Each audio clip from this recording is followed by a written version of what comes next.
যিনি আমাদেরকে কোরআন দিয়েছেন, যিনি আমাদেরকে সঠিক রাস্তা চেনার জন্য নবী দিয়েছেন। সুবহানাল্লাহ বলছেন।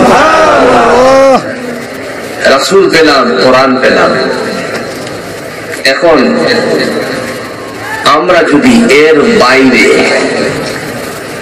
রাসূল বলেছেন তারাকতু ফীকুম আমরাইন লান তাদিল্লু তামাসসাকতুম বিহিমা কিতাবাল্লাহি ওয়া সুন্নাত রাসূলিহি।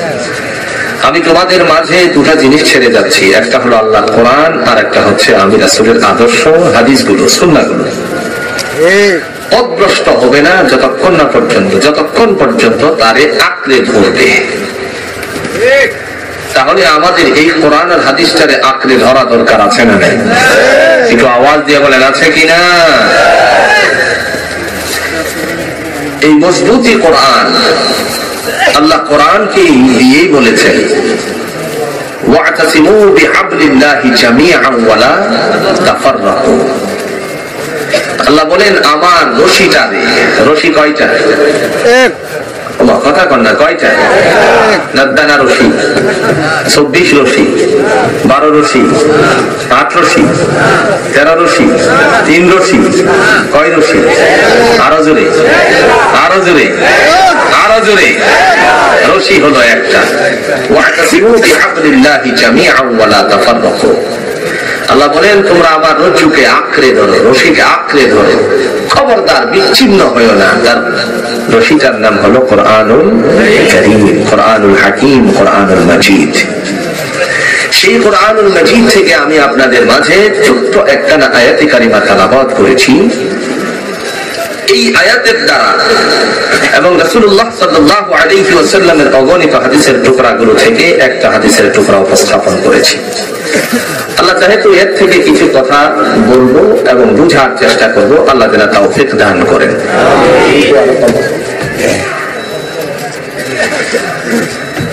এই আয়াতে কারিমার দ্বারা 4টা জিনিসের ঘোষণা দিতে হবে। কয় জিনিসের? আরো জোরে, কয় জিনিসের? 1 নাম্বার ঘোষণা, আল্লাহ বলেন ইন্না সালাতি, আমার নামাজ, ব্যক্তি জীবনের নামাজ। 2 নাম্বার ওয়ানুসুকি, কথাগুলো আগে ভাস হোক, পরে সুর সাত করবো না ইনশাল্লাহ, নাকি? আজকে আমাদের তো একলাস নষ্ট হয়ে গেছে। সুর হইলেই আসি, নয়তো বাদ যাই। কথা বুঝছেন? আমার যতদূর মনে পড়ে, আজ থেকে 7 বছর আগে হোসেনপুর ঈদগাহ মাঠে বিশাল এক প্রোগ্রামে আমি সবার মধ্যে ছোট ছিলাম, কিন্তু আমি আবার প্রধান বক্তা। সবাই আমার কাছ থেকে ঘুরে ঘুরে চলে যায়, কেউ আর আমার কাছে বসেও না। আমার বড় দুঃখ লাগলো। পরে দুঃখ ভরে আমাদের ময়মনসিংহের বড় সরতাজ আপনার সাদি শাহ হুজুরের কাছে আমি গিয়ে বলছিলাম যে হুজুর, সবাই কেন আপনি আর ওনাদের কাছে থাকে, আমার কাছে কেউ থাকে না, যে দয়া করে 2টা লোক আমার দ্বারা দেন না। হুজুর বলেন মাওলানা একটু ধৈর্য ধরেন, যাবে, একটু পরেই যাবে। তো যে কথা বলার উদ্দেশ্য, মাহফিলে যখন উঠলাম, চাক্কায় চাক্কায় ওই যে জমিন যদি মাঝে মধ্যে আপনার জ্বালা গুলি মরে জায়গা, কথা বুঝছেন তো, দেখতে খুব ভালো দেখা যায় নাকি? দেখলাম কামটা কি হচ্ছে, কাজটা কি হচ্ছে। হুজুর আমাকে বললেন একটু তালাবাদ দিয়ে দেন, দেখবেন সব ঠিক হয়ে গেছে। বলার উদ্দেশ্য হলো, ওই সময়টার মধ্যে আমি লক্ষ্য করেছিলাম ছোট থাকার কারণে খুব একটা মানুষের কাছে অ্যাকসেপ্টেবল ছিলাম না। কিন্তু দেখা গেল মহান আল্লাহ রাব্বুল আলামিনের পক্ষ থেকে যখন কোরআন আসে, এই কোরআনের নূর জোরে বলেন আছে কিনা? আর একটু জোরে বলেন আছে কিনা? আর এই সমস্ত নূরের অধিকারী হলেন আপনারা, এই কুড়িয়াচরের মাটিও মানুষ। এই কোরআনটাকে জাতির সামনে বহির্বিশ্ব সহ উপস্থাপনের পিছনে মূল হাতিয়ার, মূল কারিগর হল নুরুল উলুম সহ এই কুড়িয়াচরের মাটিও মানুষ। আল্লাহ আপনাদেরকে এই কোরআনের বদলা দান করুক। আর একটু আস্তে কোন আমিন। কয়টা ঘোষণা দিতে হবে? প্রথম নাম্বার ঘোষণা আমার নামাজ। 2 নাম্বার ঘোষণা হবে ওয়ানুসুকি আমার কুরবানি। 3 নাম্বার ঘোষণা হবে ওয়া মাহইয়া আমার জীবন। 4 নাম্বার ঘোষণা হলো ওয়া মামাতি আমার মরণ। লিল্লাহি রাব্বিল আলামিন পরাক্রমশালী আল্লাহর জন্য। জোরে কোন সুবহানাল্লাহ। আমার ভাইরা, মহান আল্লাহ রাব্বুল আলামিন তিনি ঘোষণা দিয়ে বলছেন, ও জগতের মানুষেরা তোমার নামাজটা হবে আমার জন্য। কিন্তু আজকালে দেখা যায় আল্লাহর জন্য নামাজের জুড়ে বলুন তো কখনো কমতি আছে না নাই? বলতে পারেন কেমনে? মনে করেন আপনাদের অঞ্চলে কোন মানুষ ছেলেরে অথবা মেয়েরে বিয়ে দেওয়ার জন্য আসলো, আসরের আজান হয়ে গেছে, তখন কথাবার্তা চলছিল। একটি পর্যায়ে এমন এসে গেল, এই প্রারম্ভিক কথার ভিতর দিয়ে আজানের ধ্বনি যখন উচ্চারিত হয়ে যায় তখন সাথে সাথে ঘোষণা দিয়ে দিল, চলুন আগে নামাজটা পড়ি তারপরে কথা চালাই। মেয়ের বাবা আগে কন্টিনিউ নামাজি ছিল না, কিন্তু মেয়ের বিয়ে দেওয়ার জন্য আসছে। এখন যদি নামাজ না পড়ে লোকেরা বলবে মেয়ের বাবাই নামাজ পড়ে না, তাহলে এই মেয়ে কেমনে নামাজি হবে? কথা বলেন ঠিক কিনা? কুরআনুল হাকিমের দ্বারা আল্লাহ বুঝিয়েছেন ফাওয়াইলুল লিল মুসাল্লিন, ওই সমস্ত মুসল্লিরা হলো ক্ষতিগ্রস্ত, আল্লাযীনা হুম আন সালাতিহিম সাহুন, যারা লোক দেখানো নামাজ আদায় করে। আমাদের দেশে জুড়ে বলুন তো লোক দেখানো নামাজি জোর আছে না না? অনেক সময় আমরা লক্ষ্য করেছি সালাতের মধ্যে নামাজে গেলে পরে তাকবীরে তাহরিমা বাদলো, তারপরে মুক্তাদি যখন রুকু করে রুকুর মধ্যে গিয়ে কিছু বলা বলি আছে কিনা বলুন? চুপি চুপি করে আল্লাহর বান্দা পড়ে সুবহানা রাব্বিয়াল আযীম, সুবহানা রাব্বিয়াল আযীম, সুবহানা রাব্বিয়াল আযীম। কথা বলেন ঠিক কিনা? মহান আল্লাহর কাছে এই কথা ঘোষণা দেন, আল্লাহ তোমার পবিত্রতা বর্ণনা করছি, তোমার এই পবিত্রতা আমি বর্ণনা করে যাচ্ছি। বান্দা যখন চুপি চুপি করে ঠোঁটটাকে নাড়ায়, সেই সময়টার মধ্যে যে জীবনে নামাজি কন্টিনিউ হয়নি, মেয়েরে বিয়ে দেওয়ার জন্য এসেছে, এবার আল্লাহর বান্দা মুসল্লির দিকে আর চোখে তাকিয়ে আছে, আর মনে মনে চিন্তা করে কি যেন পড়ে, মনে মনে চিন্তা করে এরপরে ঠোঁট লাগায়। আছে না নাই? এটা আমি বাস্তবতার আলোকে বলছি, কারণ আমি নিজেই লক্ষ্য করেছিলাম। বয়সের ভার কমপক্ষে 55 থেকে 57 বছর হবে আমার আন্দাজ। দেখলাম ওই আল্লাহ পাক রব্বুল আলামিনের বান্দা পাশের মানুষটার দিকে তাকিয়ে কেরম ঠোঁট লড়াচ্ছে। আমি তখন পিছনে গিয়ে দাঁড়ালাম। দাঁড়ানোর পরে আল্লাহর কাছে এই কথা ব্যক্ত করলাম, আল্লাহ ছোট্ট সময় যদি তার বাবা তার নিয়ে নামাজ পড়তো, তাহলে আজকের দিনে অন্যের দিকে জুড়ে বলুন তো তাকাতে লাগতো নাকি? চিৎকার বলেন, লাগতো নাকি?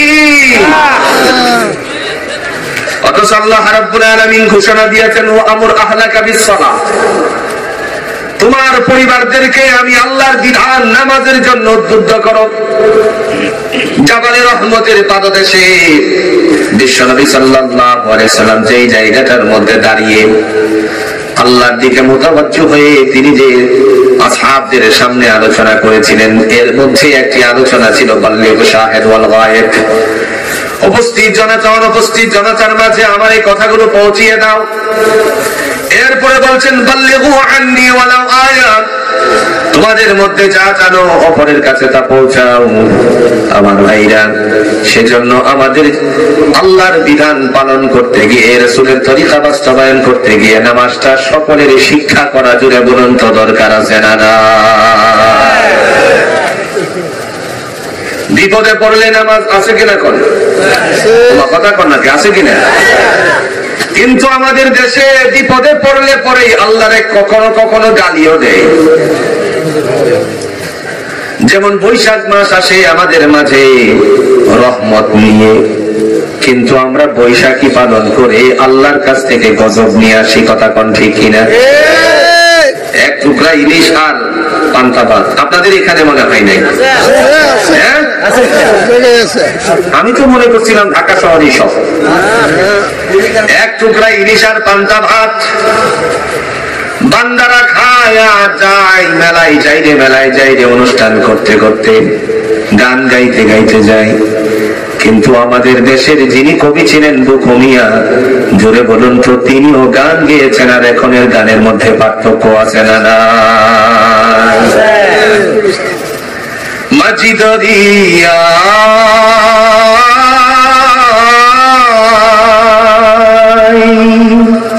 মাঝি দরিয়ায় উঠিলে তুফান, তাই না আমি ডরি, জানিয়া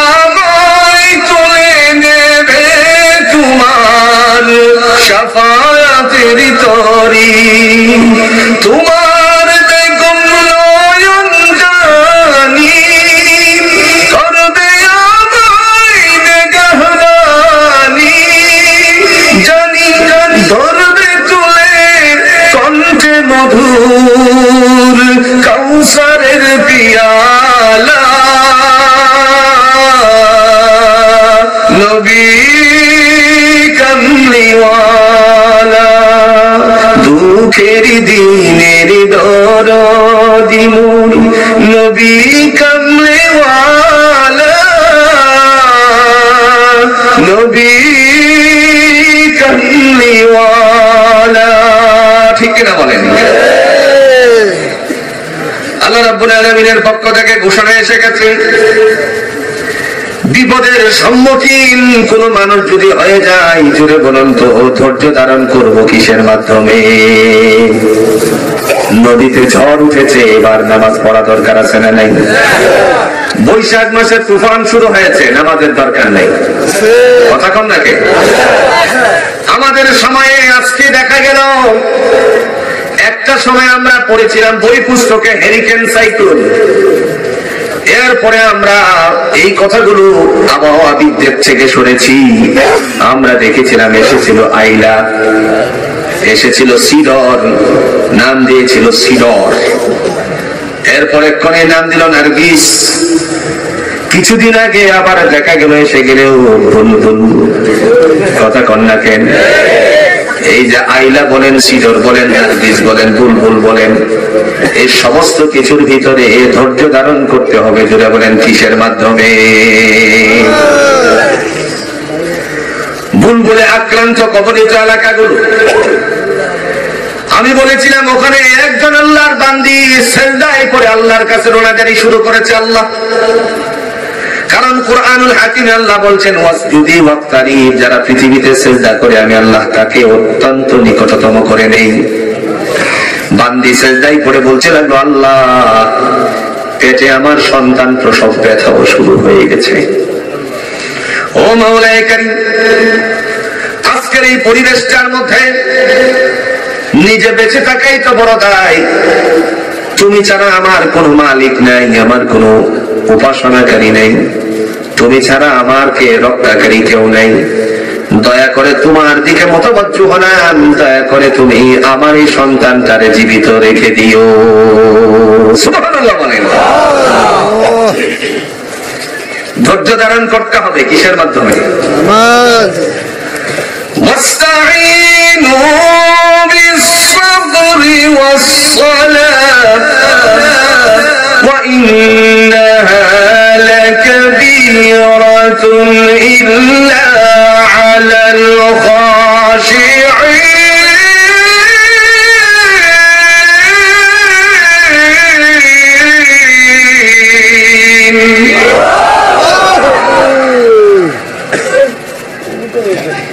নাকি আওয়াজ কমতি আছে দেখেন, আমার সাথে চালাকি করলে লাভ নাই, খালি ফান দিতে পারবেন কিন্তু লাভ হতো না। আওয়াজটা একটু বাড়ানো যাবে না ইনশাআল্লাহ?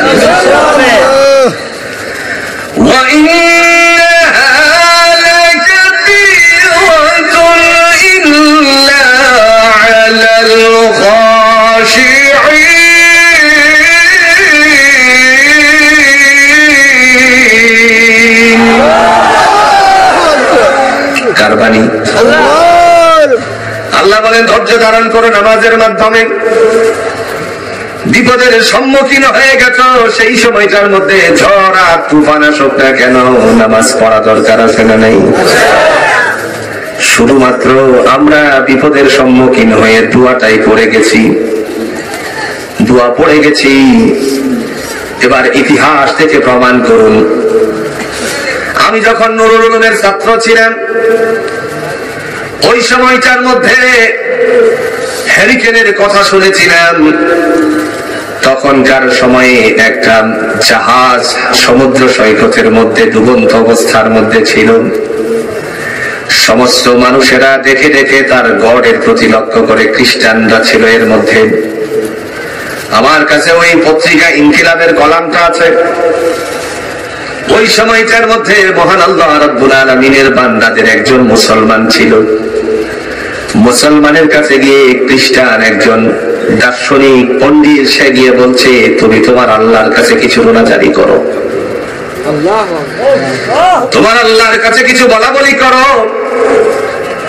আল্লাহ পাক রব্বুল আলামিনের বান্দা মুস্কি মুস্কি হাসতে শুরু করলেন। তখন কিছু মানুষেরা এসে বলছে, তোমার ভিতরে কি ভয় জাগছে না? আল্লাহ পাক রব্বুল আলামিনের বান্দারা তারা ডেকে বলছে, তোমার ভিতরে কোনো ভয় নেই নাকি? এই সময় তিনি বললেন, ইত্তাকুল্লাহ, আমার আল্লাহ বলছেন পৃথিবীতে আমাকে আল্লাহকে ভয় করো। সুবহানাল্লাহ বলেন। আল্লাহ বলতেছেন আমাকে ভয় করো।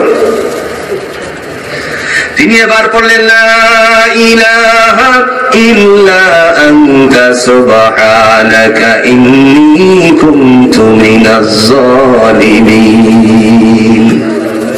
পরে তারপরে বিপদের সম্মুখীন হয়ে আস্তে করে সালাতের জন্য দাঁড়িয়ে গেল। সালাতের জন্য যখন দাঁড়িয়ে যায়, নদীর সাগরের মাঝখানে আস্তে আস্তে করে জাহাজটা ডুবি ডুবি মানুষেরা হয়রান হয়ে গেল। তখন কতক মানুষেরা বাঁচার জন্য লাভ পেরেছে।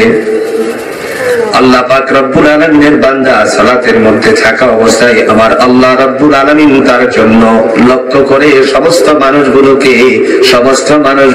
এই বিপদ থেকে রক্ষা করে দিয়েছে। আজকে বলা হয় মুসলমানের কোনো দাম নেই। আজকে সমৃদ্ধির কথা আসে, আবার আজকে দেখা যায় তাদের মধ্যে ভালোবাসার কথা আসে।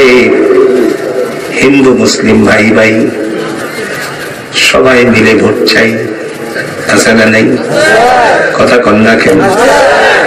অথচ আল্লাহ তাআলা কুরআনুল হাকিমের মধ্যে ঘোষণা দিয়েছেন, লা ইয়াত্তাখিযুল মুমিনুনা আউলিয়া দুনাল মুমিন। মুমিন ছাড়া ভিন্ন কোন মানুষকে তোমরা বন্ধু রূপে গ্রহণ করো না। সুবহানাল্লাহ বলে। মুমিনই হলো মুমিনের বন্ধু, আর অন্য কেউ হতে পারে না। এগুলো হলো মাত্র ভর্তি দেওয়া। ভর্তি বুঝুন তো আমার ভাইরা। মহান আল্লাহ পাক রব্বুল আলামিন বলছেন, বিপদের সম্মুখীন হয়ে যাবা তখন নামাজের মাধ্যমে ধৈর্য ধারণ করবা। আর এই নামাজের মাধ্যমে ধৈর্য ধারণ করাটা অত্যন্ত কঠিন কাজ। তাদের জন্য কঠিন নয়, তাদের জন্য কঠিন নয়। আল্লাহ কোরআন দিয়ে বলছেন কাদের জন্য কঠিন না।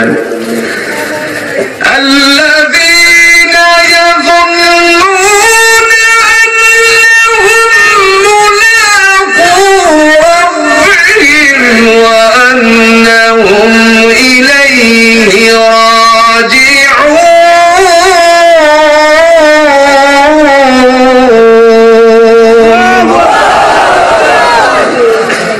তাদের জন্য ধৈর্য ধারণ করা নামাজের মাধ্যমে কঠিন নয়। যারা এই কথা ধারণা করে আমাকে মাবুদের দরবারে ফিরে যেতে হবে, আল্লাহর কাছে আমাদের চলে যেতে হবে, এই চিন্তা চেতনা যাদের ভিতরে আছে ওদের জন্য নামাজ পড়া, জোরে বলুন তো, সহজ না কঠিন? শীতের কনকনি রাত, জানুয়ারির শীত, আসতেছে, কথা কোন ঠিক কিনা? মাঝে মধ্যে হিমেল হাওয়া বয়ে যাবে,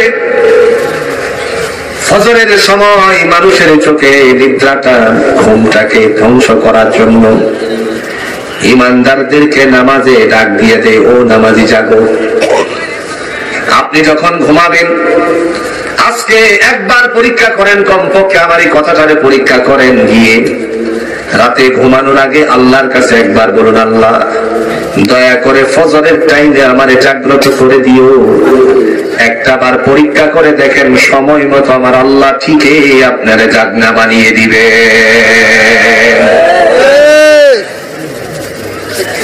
আমার এই কথাটারে দয়া করে একবার পরীক্ষা করবেন। ও মুমিন, ও মুসলমান, আজকে সালাতের কথা আপনার আমার সকলের মাঝে আলোচনা করা লাগে কোরআন থেকে। কেন করা লাগে যদি প্রশ্ন করা হয় তাহলে একটাই আসবে, আমাদের কলিজাটার মধ্যে ঘুরে ধরছে, কথা কোন ঠিক কিনা? আমাদের হার্ট, আমাদের আত্মার মধ্যে ঘুরে ধরছে, ইমানি চেতনা আস্তে আস্তে করে বন্ধ হয়ে যাচ্ছে, কথা বলেন ঠিক কিনা? যুবক বন্ধু চিন্তা করে বহু সময় বাকি আছে, যুবতী মেয়ে মনে মনে চিন্তা করে অনেক সময় আমার বাকি আছে নামাজ পড়ার। ও বন্ধু, ও আল্লাহর বান্দি, তোমার জন্য বলা কুমিল্লার ওই দুটা ট্রেনে যে আক্রান্ত হয়েছিল, মানে সংঘর্ষ হয়ে যাওয়ার পরে কত যুবকেরা মারা গেছে, পত্রিকায় দেখেছেন, আবার টেলিভিশনের খবরে আপনারা দেখেছেন। যুবক মারা গেছে, যুবতী মারা গেছে, কন্যা সন্তান মারা গেছে, ছোট্ট ছেলে সন্তানও মারা গেছে। যদি পৃথিবীর জমিনে সময় আছে বলে কাহারও জানা থাকতো, তাহলে এই অবস্থায় তারা এই জমিন থেকে বিদায় হতে পারত নাকি? তাদের আল্লাহ আরো রাখতো সময়, আরো সময় দিত। কিন্তু সময় যখন ফুরিয়ে যায়, আক্ষেপ ছাড়া আর কোনো উপায় নাই। ওই যে আমাদের দেশে একজন গায়ক গাইছিল গান, হাইরে মানুষ রঙের মানুষ রং ফুরাইলে, এই যে কথা কয় না রে, হাইরে মানুষ রঙের মানুষ রং ফুরাইলে ঠুস, হাইরে মানুষ ঠুস ঠুস। দর্শকরা অনেকেই মাতালো, নাচানাচি শুরু হয়েছে, দর্শক নাচতে আছে নাচতে আছে, কিন্তু দেখা গেল হঠাৎ করে সে ঢলে গেছে, শিল্পী ঢলে গেছে মনে করে দর্শকরা আরো নাচলো, কারণ তাদের মনে জাগ্রত হলো ঠুস মনে হয় অভিনয় করছে। কিন্তু আল্লাহ বলেন, ও মালাকুল মউত আজরাইল, যা যা, আমার ওই নাফরমান বান্দা আমার বিধানকে রেখে নিজের জীবনটারে অন্যায়ের সাথে জড়িত করেছে, এখান থেকে মঞ্চ থেকে যেন আর ফিরে না যেতে পারি, তার জন্য মালাকুল মউত তার মানে জীবন্ত অবস্থা থেকে মৃত্যুর কোলে ঢেলে দে। ঠিক কিনা বলেন? এই জন্য ভাইয়ের আমার, কার কখন ঠুস হয়ে যায় আমরা কেউ কথা কোন নাকে? এখানে এসেছি সকালবেলায়, এখান থেকে যাওয়ার পরে ঘুমালে কার জন্য জানি পাবলিসিটি হয়ে যায়, অমুকের বাবা অমুক এতটার সময়ে ইন্তেকাল ফরমাইছেন, ইন্না লিল্লাহি ওয়া ইন্না ইলাইহি রাজিউন। এই ঘোষণাটুকু আসার আগেই জুড়ে বলুন তো, আমাদের আমলওয়ালা হওয়া দরকার আছে না না? সাইয়্যিদুল মুরসালিন আহমদ মুস্তাফা সাল্লাল্লাহু আলাইহি ওয়াসাল্লাম বলছেন, বান্দা দুনিয়া থেকে যাওয়ার আগে তার দুইটা জিনিসকে যেন শুধরায়। কয়টা জিনিস? আরো জোরে, কয় জিনিস? নাম্বার 1, তার ঈমানটারে যেন মজবুত করে। নাম্বার 2, তার আমলটারে যেন সংশোধন করে। নবীজি বলছেন, আখলিস দীনাকা ইয়াকফিকাল আমালুল কলিল, তোমার ঈমানকে মজবুত করো, অল্প আমল ওই নাজাতের জন্য যথেষ্ট হয়ে যাবে। সুবহানাল্লাহ বলেন। অল্প আমল নাজাতের জন্য যথেষ্ট, তার মানে কি? আজকে দেখা গেল ব্যবসা কি করব পরামর্শ নিতে পারি,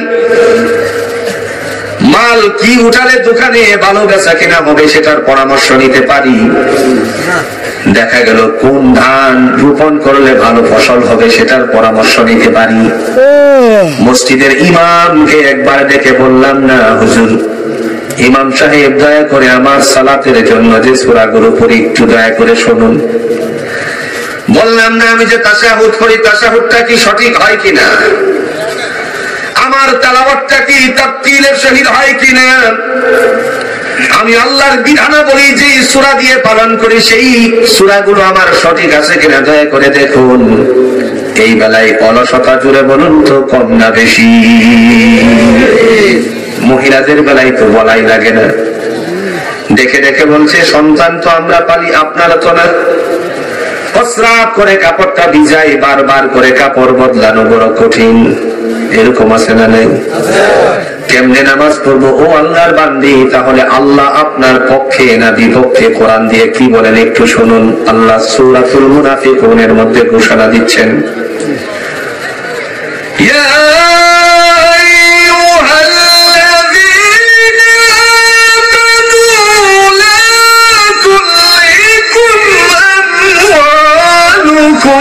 ولا أولادكم عن ذكر الله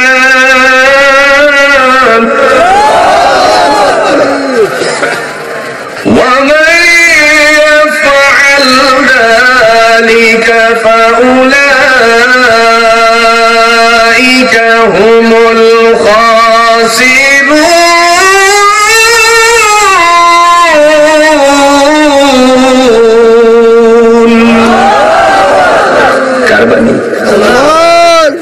আল্লাহ রাব্বুল আলামিন বলেন, ইয়া আইয়ুহাল্লাযীনা আমানু, হে বিশ্বাসীরা, ঈমানদাররা। এখানে কোন ইহুদিকে ডাক দেয় নাই, খ্রিস্টানকে ডাক দেয় নাই, বুদ্ধকে ডাক দেয় নাই, সরালরে ডাক দেয় নাই, হিন্দুরে ডাক দেয় নাই। জোরে বলুন তো ডাকটা দিয়েছেন কাকে? ঈমানদারদেরকে। ইয়া আইয়ুহাল্লাযীনা আমানু, হে বিশ্বাসীরা,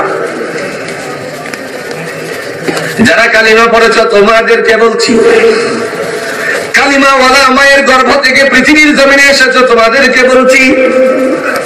আল্লাহ পাক রব্বুল আলামিন ঘোষণা দিয়ে বলেন, লা তুলহিকুম আমওয়ালুকুম ওয়ালা আওলাদুকুম আন যিকরিল্লাহ, তোমাদেরকে যেন সম্পত্তি আর সন্তানাদি আমি আল্লাহ স্মরণ থেকে দূরে সরিয়ে না দেই। যদি কেউ দূরে সরে থাকো, ওয়ামান ইয়াফআল যালিকা ফাউলাইকা হুমুল খাসিরুন, তাহলে এরাই হলো ক্ষতিগ্রস্তের দল। জোরে কোন নাউযুবিল্লাহ। আমার ভাইরা, যে আল্লাহ রাব্বুল আলামিন আমাদেরকে সতর্ক করেছেন, ওই আল্লাহর বিধান জুড়ে বলুন তো পালন করা দরকার আছে না নাই? দুটা জিনিস শুধরিয়ে যেতে হবে। আল্লাহ পাক কোরআনুল হাকিমের ভাষায় আরো বলেন, ফামান ইয়া'মাল মিসকালা যাররাতিন খায়রান ইয়ারা ওয়া মান ইয়া'মাল মিসকালা যাররাতিন শাররান ইয়ারা। যাররা পরিমাণ, অণু পরিমাণ নেক আমল যদি বান্দার আমলনামায় থাকে, প্রকাশ করে দিবেন কে? আল্লাহ। আরো জোরে বলেন কে? আল্লাহ। সূরাতুল আদিয়া আসেনি? কথা কোন নাকি আসেনি? ওয়াল আদিয়া আসেনি? আবার সূরাতুল কারিয়া আসেনি? আল কারিয়া মাল কারিয়া ওয়ামা আদরাকা মাল কারিয়া। এই সূরাতুল কারিয়া তাফসীরে বর্ণনা আসছে, কিয়ামতের ময়দানে আল্লাহ প্রথমত দুইটা কাতার করবেন। কয় কাতার? দুই কাতার। আর জোরে বলেন কয় কাতার? বিকট আওয়াজ। সবকিছু শেষ হয়ে যাওয়ার পরে বলে ওইদিকে যাচ্ছি না, লম্বা কথা। তন্মধ্যে প্রথম নাম্বার কাতার হবে ওয়াসহাবুল ইয়ামিন মা আসহাবুল ইয়ামিন। একটা কাতার হবে ডান দিকের, আরেকটা কাতার হবে বাম দিকে, আল্লাহ বলবেন ওয়ামতাজুল ইয়াওমা আইয়ুহাল মুজরিমুন। সূরা ইয়াসিনে আছে কিনা কোন? যারা দুনিয়াতে আমার বাধ্যগত দল ছিল তাদের থেকে অবাধ্যচারীর দলেরা পৃথক হয়ে যায়। ওরা হবে নাফরমান কাযযাবের দল। কাযযাবের দলটা বুঝেন তো? কথা কন নাকি? বুঝেন তো? যেই দলটা আমার দেশে এসে স্বাধীনতা সার্বভৌমত্বের মাসে লাল সবুজের পতাকাধারী যারা ছিল আজকে জমিনের মধ্যে শায়িত আছে। আমার ভাইরা, সেই স্বাধীনতা সার্বভৌমত্বের মাসে এই ডিসেম্বর মাসে আমার দেশে বিপিএল খেলা উদ্বোধন করেছে কাযযাবের দল দিয়ে। জোরে বলেন ঠিক কিনা? চিৎকার করে বলেন ঠিক কিনা? আরেকজন নাফরমান যে সিঙ্গার গান গাইছে, বোঝার জন্য বলছি, ব্যবসায়ী ভাই নামাজে যায়, নামাজে যাওয়ার পরে তার মনের ভিতরে জাগ্রত হয়ে যায়, কারে বাকি দিছিলাম খাতার মধ্যে উঠে নাই, সেই মানুষটার কথা নামাজে গেলে মনে পড়ে যায়। কথা কন না কেন? চাকরিজীবী ভাই যখন নামাজে যায় তখন চাকরির কথা কার নামটা পাইলে উঠলো না তার নামটা উঠা মনে পড়ে যায়। কথা কন না কিল্লাই? কৃষিজীবী ভাই নামাজে যখন যায়, নামাজে যাওয়ার পরে চিন্তা করে লাঙ্গলটারে কোন জমিনের মধ্যে কাদার নিচে গেড়ে আসছিল, জোয়ালটারে কাদার নিচে গেড়ে আসছিল। হাওর অঞ্চলের মানুষ কিন্তু প্রতিদিন জোয়াল নিয়ে যায় না। কথা কোন ঠিক কিনা? আমি ছোট্ট সময় দেখেছি আমার পরিবারে জমিনের কাদার নিচে জোয়াল এইগুলো সব নিচে রেখে এসেছিল। তখন আসার পরে হঠাৎ করে আমি জিজ্ঞেস করেছিলাম কোথায় রাখলেন? জমিনে গাইরে আসছি। যেন খুঁজে না পেলে পরে কোন জমিনে রাখলো, নামাজে আসার পরে মনে হয়ে যায় এরকম নামাজি আছে কিনা। আল্লাহ রাব্বুল আলামিন বলছেন সালাত হবে কার জন্য? আমার জন্য। আল্লাহ বলেন কার জন্য? আমার জন্য। আর এটা হতে হবে বিনয়ের নামাজ। কিসের নামাজ?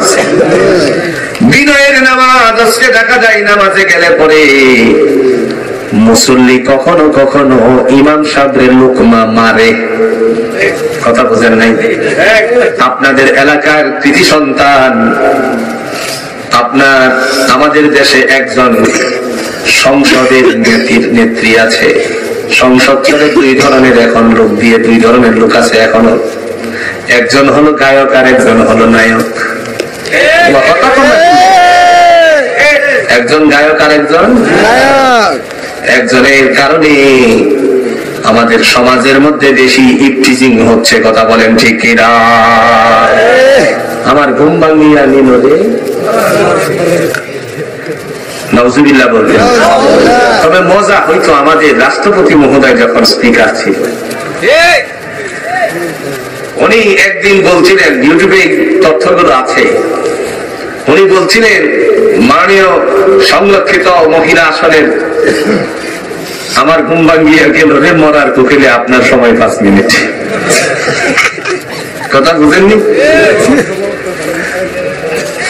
ফাটিজা দিতে দিতে এদেশের মধ্যে প্রক্রিয়া সংখ্যা বাড়ছে না কমছে? আমার ভাইরা, অথচ আমার দেশে মুসলমান নামাজি নামাজ পড়ে আর মোবাইলটার ভিতরে জুড়ে বলুন তো গানের টুন আছে না নাই? আজকে এখানে ওয়াদা করতে পারবো কি নামাজ পড়ছি আর গানের টুন দিব না?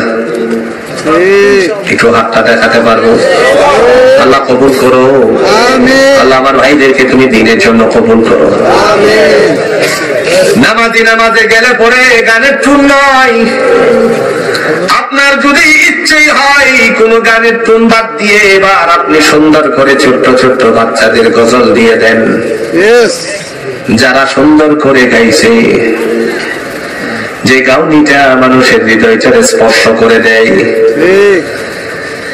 রোজ বিহানে একটা পাখি আল্লাহ আল্লাহ ডাকে, সেই পাখিটির গানে গানে হৃদয় দুলতে থাকে। রোজ বিহানে একটা পাখি আল্লাহ আল্লাহ ডাকে, সেই পাখিটির গানে গানে হৃদয় ধুলতে থাকে।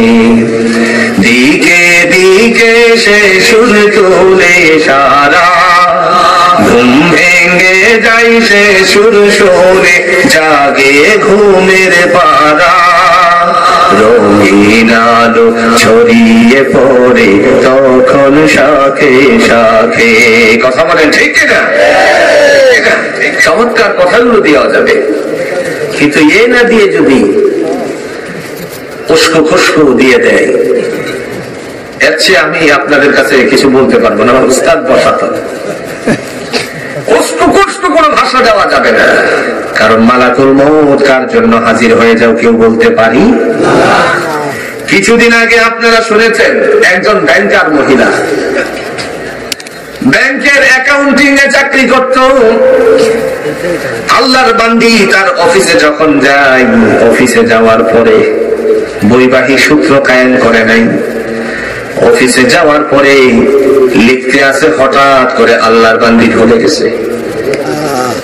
ঢলে গিয়ে পড়ে গেল, দুনিয়ার জমিন থেকে বিদায় হয়ে গেল। মালাকুল মউত কার জন্য কখন উপস্থিত হয় আমরা কেউ জানি না, কি জানি না। আরো সহজে আসেন, অবশ্যই আপনারা শুনেছেন সিরাজগঞ্জের রেল লাইন ক্রস করার সময়ে নবদম্পতি কেবলমাত্র বিয়ে করে গাড়ি, নোহা গাড়ির ভিতরে তারা যাচ্ছে। কথা কোন ঠিক কিনা?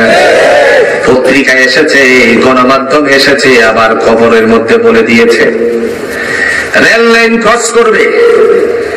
এই সময় গাড়ি এসে ধাক্কা দিয়ে দিল। ধাক্কা দিয়ে দেওয়ার পরে দেখা গেল যারা যাত্রী ছিল সবাই মৃত্যুর কোলে ঢলে গেছে, অথচ নিকাহের আবিধানিক অর্থ মাত্র পাওয়া গেছে। কথা কোন নাকি? আবিধানিক অর্থ পাওয়া গেছে। নিকাহের আবিধানিক অর্থ হলো ইজাব ওয়াল কবুল, প্রস্তাব দেওয়া এবং গ্রহণ করা। পারিভাষিক অর্থে রূপান্তরিত হয়নি। আবার কেউ শনাক্ত করতে গিয়ে বলেন 5 জন মারা গেছেন। এই মারা জানাওয়ালা যদি জানতো আজকে আমার মৃত্যু হবে রেল লাইনে, তাহলে জুড়ে বলুন তো নোহা গাড়ির মধ্যে উঠতো নাকি? আর একটু আগে চলে যাই, আবার যারা ক্লাসমেট আছেন অবশ্যই জানা আছে, সমবয়সী যারা আছে অবশ্যই জানা আছে, সরাসরি রেল ক্রস আসেনি। কথা কন্যাকে আসেনি। লোকাল গাড়ি আসতেছিল, আরেকটা ট্রাকের মধ্যে বুঝাই ধান ছিল, মনে আছে আপনাদের? মাল ছিল নাকি? গাড়ি এসে ধাক্কা মারছে, পাশে একটা জমিন যার মধ্যে পানি ছিল এখানে পড়ে গেছে রেল লাইনে, রেল গাড়ির মধ্যে। সামনে ইঞ্জিনের মধ্যেও কতক মানুষেরা বসে থাকে। কথা কোনা চেনা নেই? এখানে আমি লক্ষ্য করেছিলাম ওই দিন যদি মোবাইলের ভিডিও, মোবাইলের অডিও, কি জানি ফটো মোবাইল থাকতো, সেলফি সেলফি সেলফি তুলতে লাগে না কেন? তাহলে এই দৃশ্যটা আজকে দেখাতে পারতাম আপনাদেরকে। একজন আল্লাহর বান্দা, বুঝেন তো? বুঝেন নাই? বুঝছেননি? এটা ছাড়বেন না ধরবেন? তোমার কথা কন না কিল্লাই, ছাড়বেন না ধরবেন? আহারে কমুনি না, থাক, রাগ করবেন। হেদায়েতের নিয়তে, হেদায়েতের নিয়তে, বিরূপ ভাষাই নয়। কারণ সিগারেটের গায়েও লেখা আছে, একটা ছবিও দেওয়া আছে, ক্যান্সারে আক্রান্ত হয়। কেউ টানে গল্লি, কেউ টানে বেনসন, কেউ বা টানে পালমল। আসেনি? মদগাজা, হিরোইন, নিশিরাতে খেয়ে কেউ রাস্তাই করে টলমল। পুষ্টি শুদ্ধা গালি দেয়। আসলে নাই? কেউ টানে গল্লি, কেউ টানে বেনসন, কেউ বা টানে পালমল। মদগাজা, হিরোইন, নিশিরাতে খেয়ে কেউ রাস্তাই করে টলমল। ডিগবাজি খাই হাই, দিনে দিনে বদলাই এই মানুষের হালচাল। ডিগবাজি খাই হাই, দিনে দিনে বদলাই এই মানুষের হালচাল। ওরা শয়তানের দুর্বল, ওরা ইবলিসের দুর্বল। রাগ করছেন, থাক ধূমপানে বিষপান জানে না কোনজন, এই কথা কারণ যেখান থেকে কথাটা গেছে এই জায়গায় আই। একজন আল্লাহর বান্দা যে সামনের মধ্যে বসা ছিল, ট্রেনের ইঞ্জিনের সামনে বসে বসে, লোকাল ট্রেনে পাবলিক বলেন আছে না নেই, মোবাইল এই যে মুখটার মধ্যে একটা বিড়ি, আর যেখানে বসেছিল সেখানে একটা রড আছে কিনা, কোন সামনে রড আছে কিনা, ওই পাইপটা ধাক্কা যখন মারছে ট্রাকের, তখন এমন চাপা লাগছে তার মুখে বিড়ি ঠিকই আছে, এই জায়গায় মরে বসে। বিশ্বাস হয় নাই? আপনারা যদি কেউ দেখে থাকেন তাহলে অবশ্যই মনে আছে। আজকে সরাসরি যদি এই কথাগুলি বলতাম তাহলে হাজার জনতা বলতো একদম 100% সঠিক। ওই জায়গায় আমি গিয়ে দেখেছিলাম। এই সময় আমি ছাত্র জীবন, আপনাদের ছাত্র, অনেক কষ্ট করে গেলাম। এখানে গিয়ে দেখলাম, কারণ রেল নাই তো, ওখানে গিয়ে দেখলাম একজন বিড়ি মুখে নিয়ে তারপর জীবনটা চলে গেছে। ও মুসলমান, যদি জানতো সে এই মুহূর্তে মালাকুল মউত আজরাইল উপস্থিত হয়ে যাবে, তখন কি সে কখনো সামনে বসতো আর বিড়িটা মুখে দিত নাকি? কথা কর নাকি? এই জন্য দয়া করে আমার ভাইরা বলছি, বাবারা বলছি, ও বন্ধুরা, কথা বলার উদ্দেশ্য হলো যারা আজকে এই সাথে সম্পর্ক, দয়া করে ছেড়ে দেন। আপনি নামাজি, যখন সালাতে যান, মুখের দুর্গন্ধের কারণে যদি কোনো মুসল্লির কষ্ট হয়ে যায়, খুশবুজ নষ্ট হয়ে যায়, এর জন্য জুড়ে বলুন তো জবাব দিতে হবে কার কাছে? মেডিকেল সায়েন্সও বলেছে, ডাক্তাররাও বলেছে, খবরদার এর থেকে ফিরে আসো। অ্যাসিডিটি রোগী যারা, অ্যাসিডিটি রোগীদেরকে বলা হলো তোমরা এর থেকে ফিরে আসো। যতই ট্যাবলেট খায় তত কাজ হয় না। আমার ভাইরা, এই জন্য জুড়ে বলুন তো বিধান পালন করতে হবে কার? বিনয়ী নামাজি হওয়া দরকার আছে না নেই? আমার যত দূর মনে পড়ে, আমি ঝড়পাড়া মেডিকেল, মৌসিং মেডিকেলে গিয়েছিলাম। এখন বাংলাদেশে আমি প্রায় বলতেছি এই জন্য যে বাংলাদেশের বহু ডাক্তাররা আছে, এদের সংখ্যা যদি আমি লাগাই 95%, এখনকার সময়ের ডাক্তাররা রোগীকে মারার জন্য কসাই সেজে গেছে। কথা বলছি কিনা? একদম বাপরে বাপ, লেখতে লেখতে মানে টেস্ট শেষ নেই। আমার সাথে একজনের সাক্ষাৎ হয়েছিল কলকাতাতে, আমার সাথে সাক্ষাৎ হয়েছিল এয়ারপোর্টে। প্রথমে আমার সাথে দেখা হয়েছিল হাওড়া স্টেশনে, তারপরে আমাকে বললেন, হুজুর আপনি এখানে কেন? আমি বললাম আমি মেদিনীপুর মাহফিলে গিয়েছিলাম। তারপরে বললেন দেশে চলে যাবেন নাকি? হ্যাঁ। কিসে যাবেন? আমি বললাম ফ্লাইটে চলে যাব। ফ্লাইট নাম্বার কত? আমি বললাম এত। আমিও তো এই ফ্লাইটে যাব। তারপরে একসাথে গেলাম। এয়ারপোর্টে যাওয়ার পরে তার বাচ্চা, বিবি সহ তারা এখানে চিকিৎসার জন্য গিয়েছিল। আমি জিজ্ঞেস করলাম এখানে কেন এসেছিলেন? কারণ লোকটি আমারে জিজ্ঞেস করেছে কেন আপনি এসেছিলেন। আমারও তো জিজ্ঞেস করা দরকার আছে না নাই? আমি যখন বললাম কেন এসেছিলেন, আল্লাহর বান্দা ডেকে ডেকে বললেন আমার বাচ্চাকে বাংলাদেশে চিকিৎসার জন্য নিয়েছিলাম। তখন বলছে পেটের মধ্যে তেলা পোকা। কি পোকা? কথা কন্যাকে দিদি বলছে তাড়াতাড়ি আমার সন্তান বাঁচাও, সন্তান বাঁচাও। যখন বললো তখন আমি হয়রান হয়ে গেলাম। সাথে সাথে আমি চিন্তা করলাম বিবিরে কি উত্তর দেওয়া যায়। এর আগে বশবত হয়ে বললাম সন্তান শুধুই তোমার নয়, আমারও তো সন্তান। যেটা বলেন ঠিক না? বাংলাদেশের চিকিৎসাই করবো না, ইন্ডিয়াতে চলে যাবো। ভিসা লাগানো ছিল। এবার আল্লাহর বান্দা টিকিট লাগিয়ে যখন বিদেশের জন্য রওনা করে, টিকিট নিয়ে তারপরে বিদেশে যায় ইন্ডিয়াতে চিকিৎসা করতে। এক্সরে করেছে, আলট্রাসোনোগ্রাফ করেছে। আমাকে বলল একটা তেলা পোকা আমার সন্তানের পেটে ধরা পড়েছে। এই কথা বলে আমাকে হয়রান করেছে ডাক্তাররা।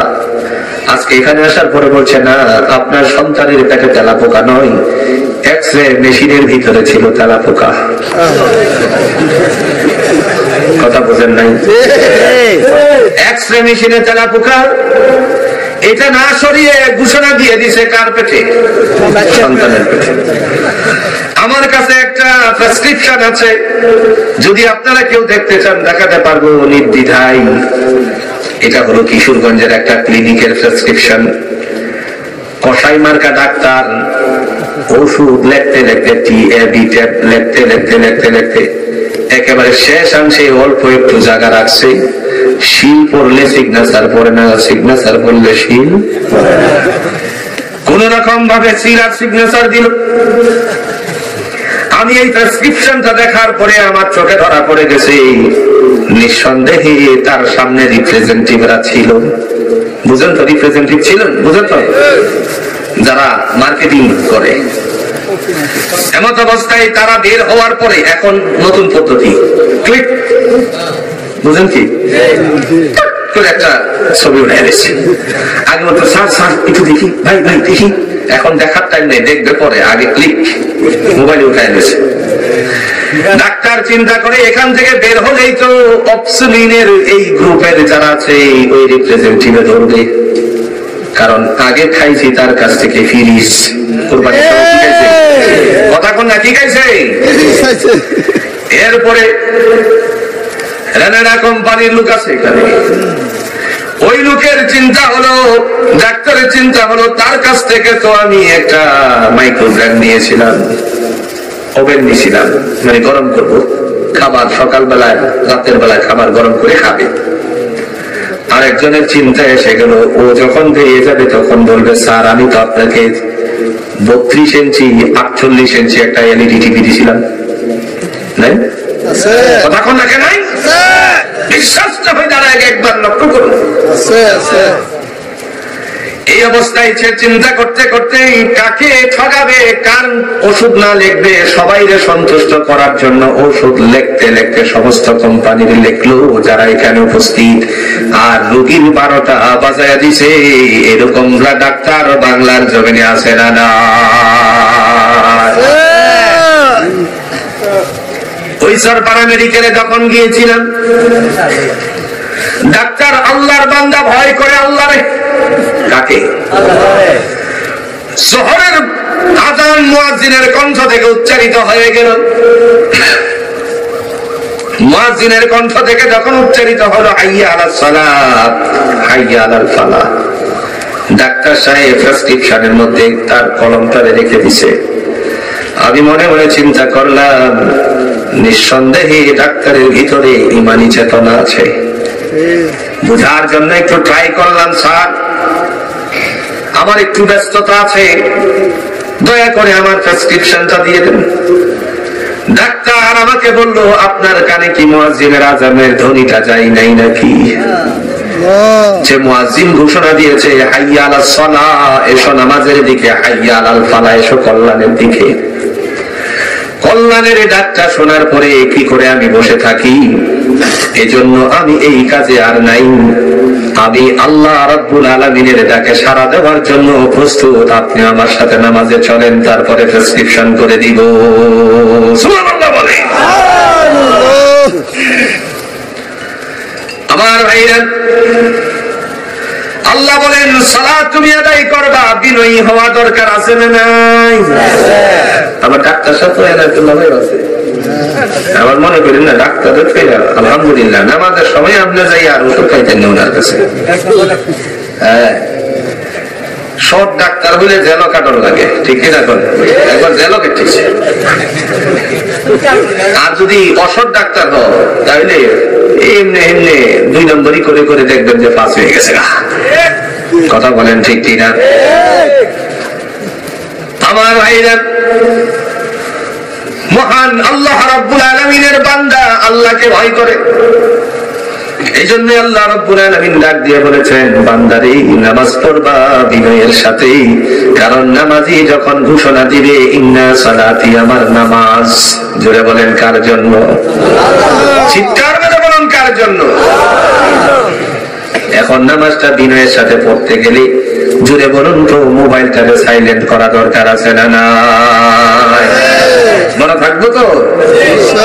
নামাজি নামাজে যা, মোবাইল বাজে, আছে কিনা কোন? হাই হাই, এমন গান বাজে যার কোনো শেষ নেই।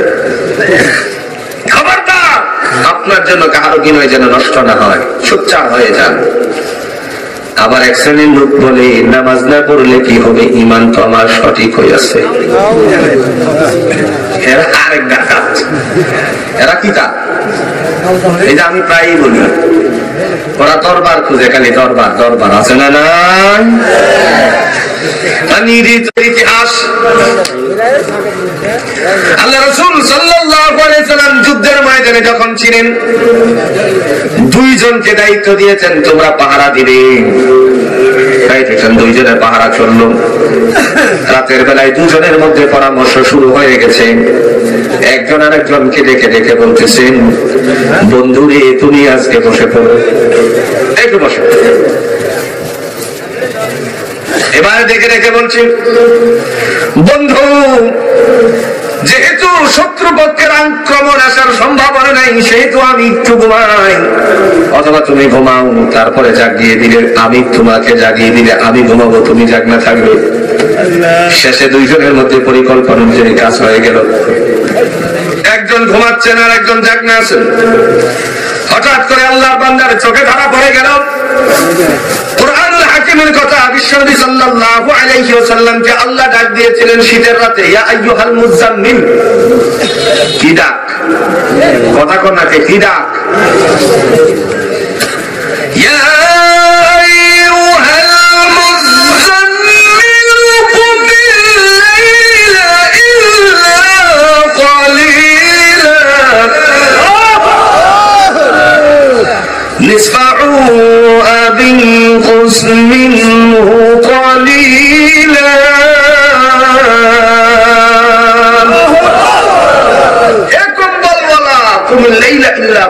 রাতের কিছু অংশ আমি আল্লাহর জন্য দাঁড়ান।